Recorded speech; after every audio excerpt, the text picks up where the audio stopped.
Something happened in 2019 that transformed my career. I was the poster guy for perfect employee. Always wanted to do the best, always wanted to go the extra mile, always wanted to put in the work. And I wasn't just doing this just because I wanted to. I was doing this because I wanted a promotion. But I didn't get it. I was so disappointed. So I looked at myself. I looked at what I'd gained at that time. I saw that the only thing I could hold on to was the recognition I got into learning. Oh, you do a great work. I want you on my team. No, I wasn't saying you didn't give me promotion. So just like the maxim says that if you're not appreciated where you are, maybe try changing your location. So I began to think, okay, how do I position myself for excellent opportunities? I realized that there was nothing I could point to say, I was proficient at this or that. Just hold that thought. This presentation, I will be speaking on why you should look to improve yourself professionally with certifications and the steps you need to take to get certified. So, just by show of hands, have you ever, for those of us that have used LinkedIn, right, have you ever seen a profile like this before? So you see all the plethora of appellations. You want that. Okay, can anybody help with why you think people do this? Just one person. Why do people put this? Visibility. Thank you. Thank you. So we'll be answering that question. But before we do that, I'll introduce myself again. For those that didn't get my name correctly, I'm Taiye Oloriade. So I have a plethora of certifications like you see. I've taken international certifications, I've taken international exams, and I've passed them at first attempt. So what I'll be hoping to do in this presentation is to tell you how I got to where I was. How I moved from where I was to where I am now. Right? So you see that Nigerian flag there. Right? You would agree with me, you need a certification for being Nigerian. It's hard work. Moving on. So why do you need to get certified? Number one, you need to be able to signify your competence, to signal, to show that you know what you know. Right? So I know you in our different spaces, in our different industries, you have an idea of there are different certifications. I'm sure we know them, right? The law guys might have LLB, the project managers might have project management, and different certifications. There are plethora of certifications. So, thank you.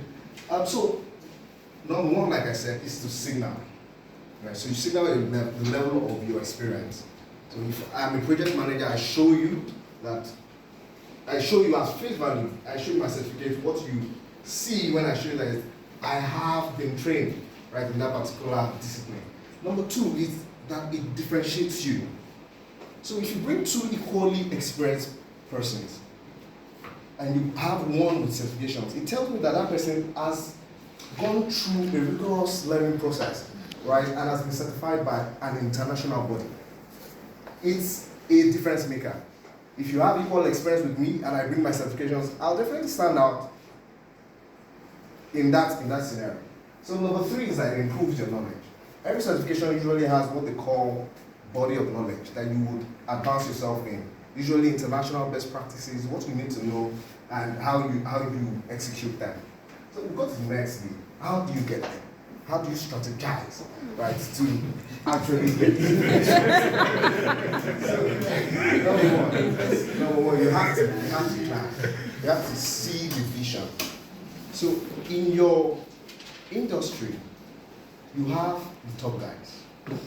You have the person you want to be like. Your goal. This person, these goals, like some people would say. You look at them and you look at their profile and you try to picture how did they get to where they are.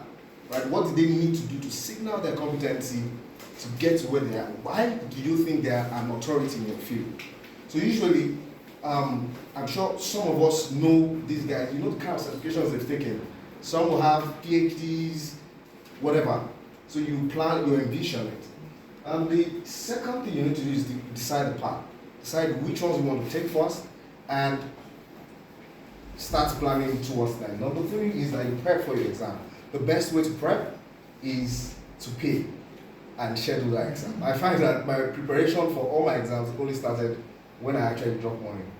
Because they are actually expensive endeavor. So when you pay, you feel it and you definitely prepare.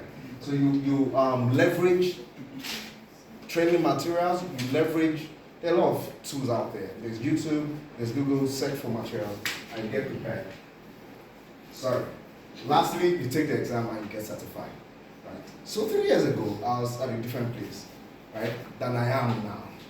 Now I can have access to spaces, to places, to people, to conversations that I wouldn't have necessarily had, right, just being where I was before. We're all here to improve ourselves. We're all here to get better. Right? We're on the same journey. We're on the same journey. So I would implore you in your field, look for ways to improve, look for ways to show your competence, look for ways to differentiate yourself, look for ways to improve your knowledge. Right? And I hope that at the end, we'll definitely see at the top. Thank you.